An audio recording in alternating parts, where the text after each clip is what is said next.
기쁨과 소망이 여러분 가정과 여러분 위에 넘치기를 축복합니다.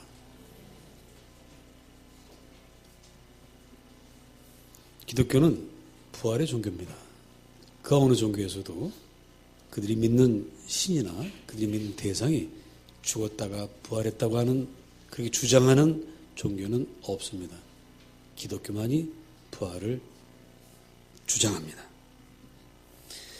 부활이란 무엇입니까? 죽은 사람이 살아난다는 게 뭘 뜻합니까? 그것은 바로 세월호 참사로 꽃다운 나이를 잃어버린, 꽃다운 나이에 목숨을 잃게 된 바로 그 단원고 학생들이 돈도 필요 없다, 아이만 살려다고 하는 그 어머니들의 품에 다시 안길 수 있다는 얘기입니다. 그리고 부활이란 세상 사람들이 더 이상 죄를 지을 수 없게 만드는 거예요. 세상 사람들이 바가지 씌우고 사기치고 괴롭히고 고통을 사람들에게 주는 것은 다시는 안 본다고 생각하기 때문에 그렇습니다. 근데 부활한다면 그 사람들 다시 만나야 돼요. 또 성경이 이렇게 말합니다. 믿는 자는 생명의 부활로, 악한 일을 행한 자는 심판의 부활로 일어난다고 그랬어요. 그래서 죄 지은 사람은 부활해서 벌을 받습니다. 따라서 부활을 믿으면 세상에는 전쟁도, 테러도, 분쟁도, 미움도 없게 됩니다. 그래서 부활을 믿는다는 것은 우리에게는 참으로 귀하고 참으로 중요한 것입니다. 그러나 안타깝게도 세상 사람들은 부활을 믿지 않습니다. 또 세상 사람들은 죽음도 안 믿어요. 왜? 오늘 하루 살아가기도 바쁜데, 내일 해야 할 일을 생각하기도 바쁜데 언제 죽음을 생각할 시간이 없어요. 그러니 그들이 부활을 생각할 리가 없습니다. 중요한 건 우리입니다. 예수의 부활을 믿는다고 하는 우리가 정말 부활을 제대로 믿고 있는가가 중요합니다.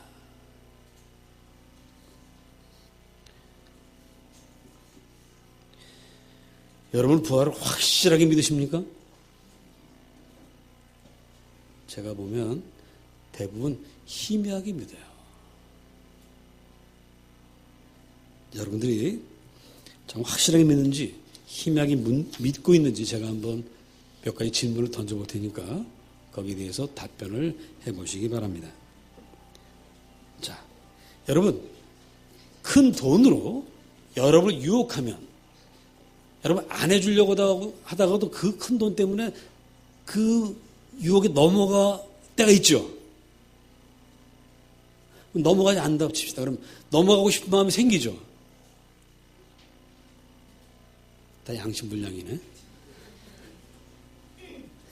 여러분 우리가 정말 부활을 믿는다면 권력 앞에서도 당당해야 되는데 권력 앞에서 왜소하게 돼요. 우리가 부활을 믿는다면 정말 아무리 고통스럽고 어려워도 다시 살아난다는 걸 믿는다면 여러분들이 고난과 시련 중에 있어도 소망을 가져야 될 텐데 고난과 시련 중에 우리는 많이 실망하고 절망합니다. 성경은 우리에게 원수도 사랑하라고 했는데 우리는 원수 사랑은커녕 사랑하는 남편도 아내도 가족들도 제대로 사랑하지 못할 때가 많습니다.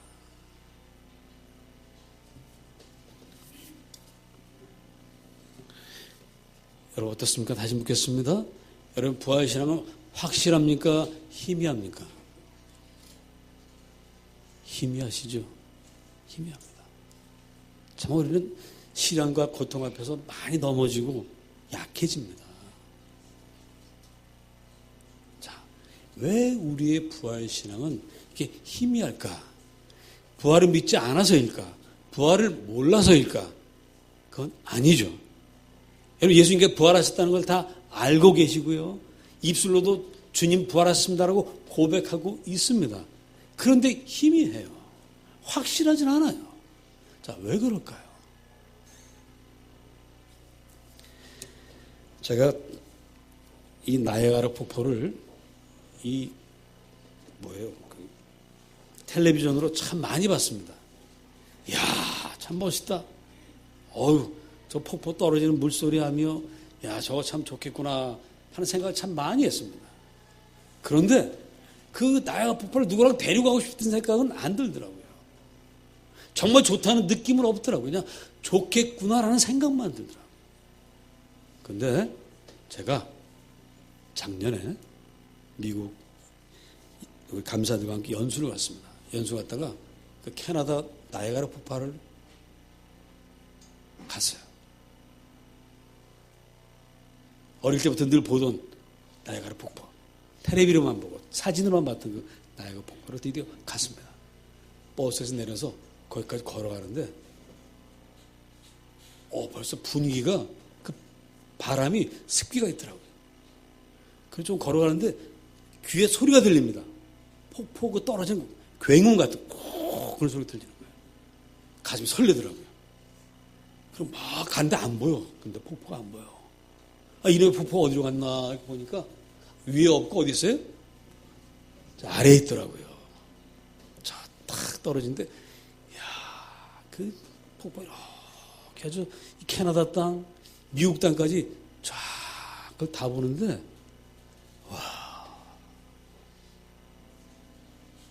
그래서 제가 주여 나 우리 모든 성도들 여기 모시고 올 수 있게 하여 주시옵소서 이렇게 기도를 그때는 못했어요. 지금 이 설교하다가 그때 그렇게 기도할 걸 하는 후회를 지금 하고 있습니다. 너무 좋더라고요. 제가 지금까지요 사진으로 봤던 풍경 때문에 그 사진 속에 나의 사랑하는 사람들 같이 데려가고 싶다는 생각을 해본 적이 없어요.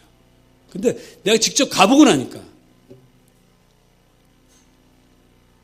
같이 가고 싶은 생각이 들더라고요. 눈으로 만난 나야가라와 가슴으로 만난 나야가라가 그렇게 다르더라고요. 자, 우리 주님을 어떻게 만나고 있습니까? 많은 분들이 주님을 머리로만 만나고 있습니다. 가슴으로 만나지 못합니다. 여러분들이 우리 주님을, 부활하신 주님을 가슴으로 만날 수 있기를 축복합니다. 그러면 정말 확실하게 우리 주님을 믿게 되고요.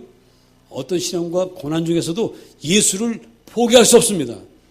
칼이 내 목에 들어간다 할지라도 나는 우리 주님을 믿습니다라고 말할 수 있는 것이죠. 그러려면 예수님을 가슴으로 만나야 돼요. 가슴으로. 자, 그럼 어떻게 만날 수 있을까?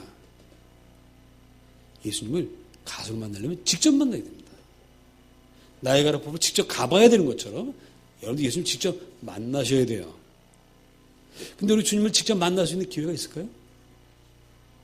오늘 고린도전서를 보니까 예수님이 부활하시고 제일 먼저 누구를 만나셨냐면 고린도서에는 안 나오지만 복음서에서는 제일 첫 번째 만난 분이 누구죠?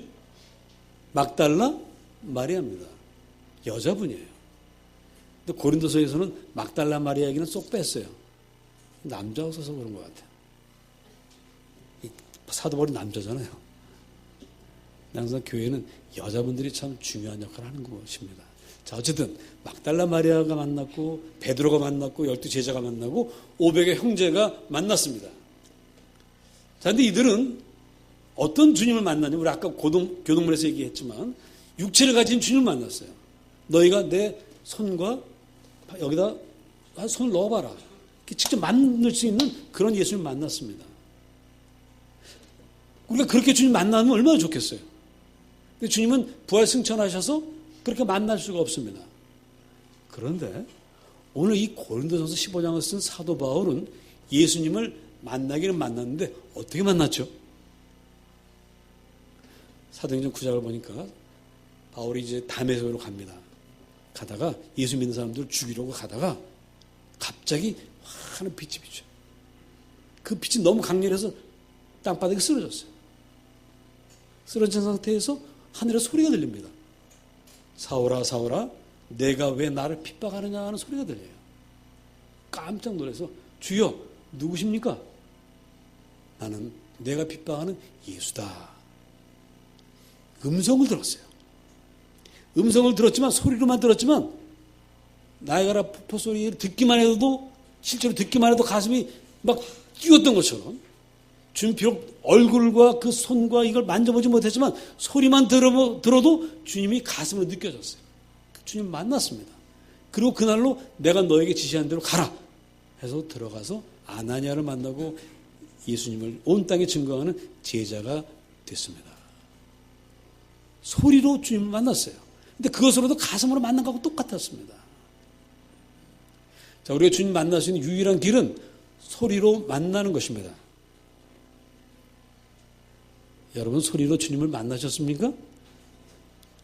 어느 날 한밤중이든 꿈속에서든 산에서든 동철아 내가 왜 나를 전 주님 핍박한 적은 없습니다.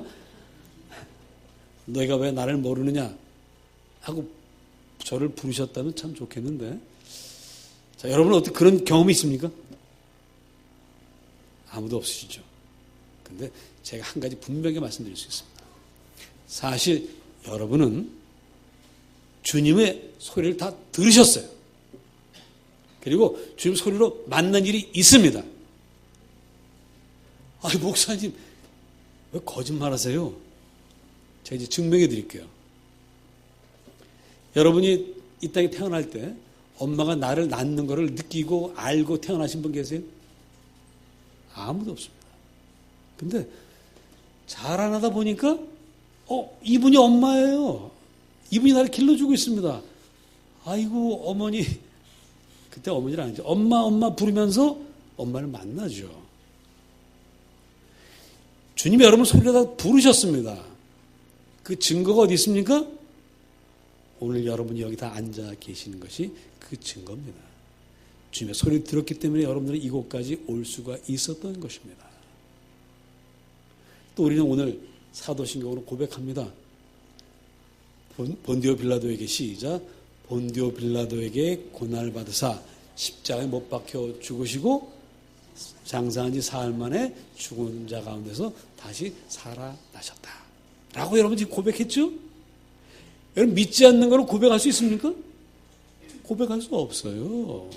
사람이 거짓말을 한 번, 두 번 해도 10번 이상 못합니다. 여러분 1년이면 52주 여기 와서 그 고백을 하는데 거짓을 할 수 있겠어요? 주님께서 소리로 여러분들을 부르셨고 여러분 주님을 만났기 때문에 그렇게 고백할 수 있는 것입니다. 그런데 왜 확실하게 주님을 믿지 못하느냐?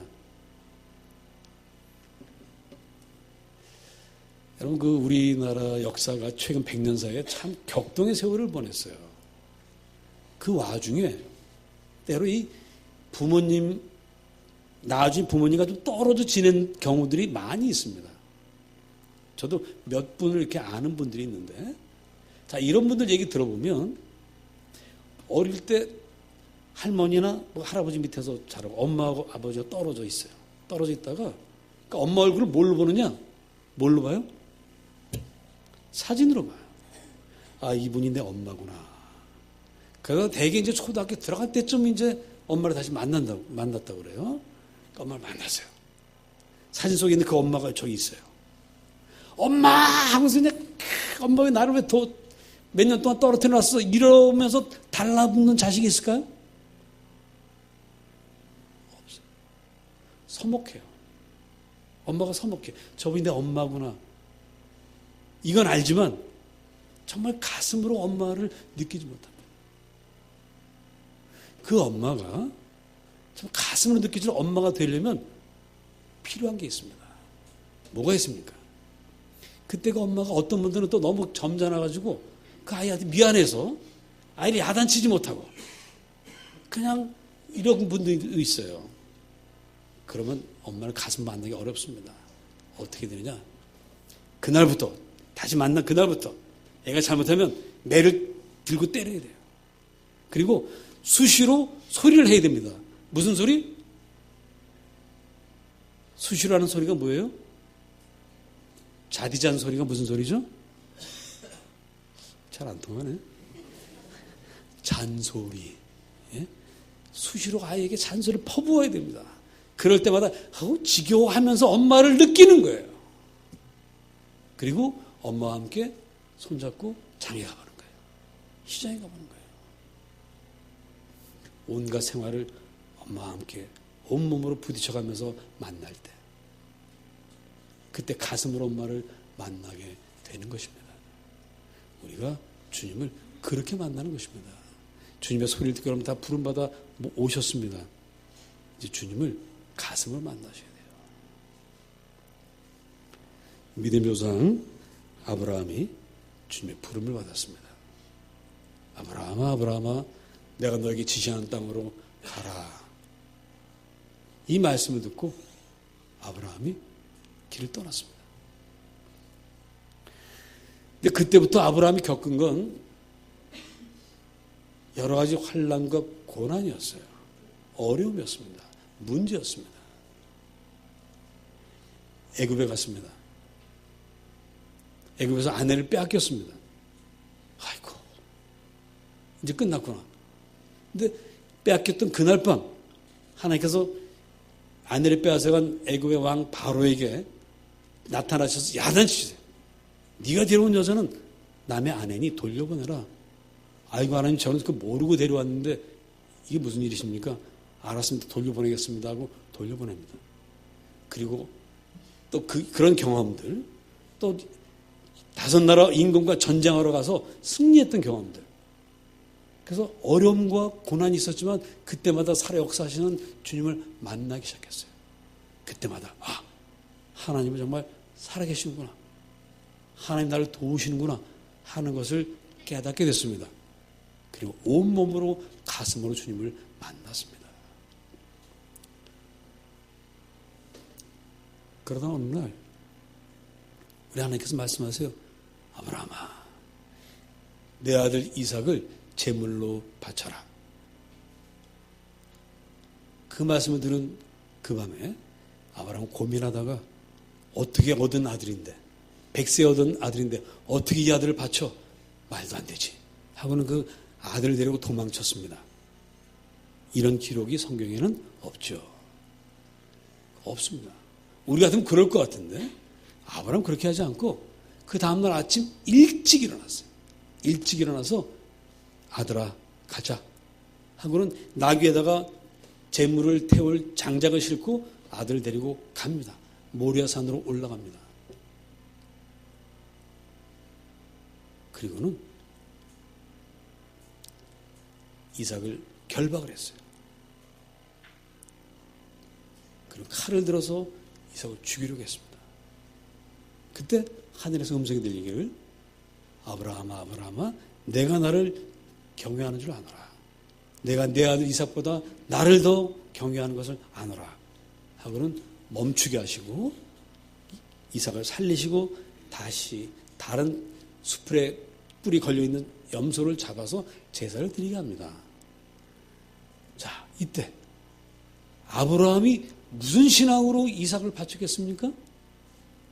히브리서는 이렇게 말합니다. 아브라함이 하나님께서 아들 이삭을 죽은 자 가운데서 다시 살리실 것을 믿고 그를 제물로 바쳤다는 거예요. 자, 이 위대한 신앙을 아브라함이 갖기까지 어떤 과정이 있었습니까? 아브라함은 75세에 부름받아서 이 이삭을 바칠 때까지 약 25년 더하기 14년 하면 얼마죠? 39년. 약 40년간 온갖 시련, 연단, 어려움을 통과하면서 하나님을 만났습니다. 하나님과 함께 살아가면서 하나님 뜻대로 살면서 만났습니다. 오늘 우리가 우리 주님을, 부활하신 주님을 가슴으로 만나려면 바로 이 시련과 연단과 고난이 필요하고요. 그때마다 함께 하신 주님을 체험해야만 합니다. 그러려면 어떻게 해야 됩니까? 여러분들이 세상에서 세상 사람들과 똑같이 살면 그런 주님을 체험할 길이 없어요. 마태복음 7장 21절은 이렇게 말합니다. 주여 주여 하는 자마다 천국에 들어가는 것이 아니라 아버지의 뜻대로 행하는 자라야 천국에 들어간다고 했습니다.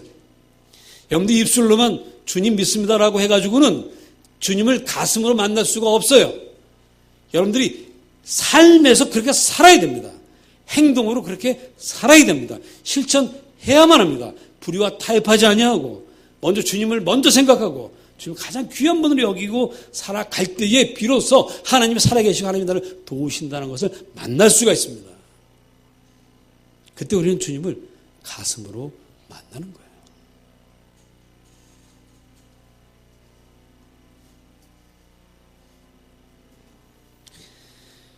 여러분들이 주님 뜻대로 이 세상을 살면 고난은 당연히 있습니다.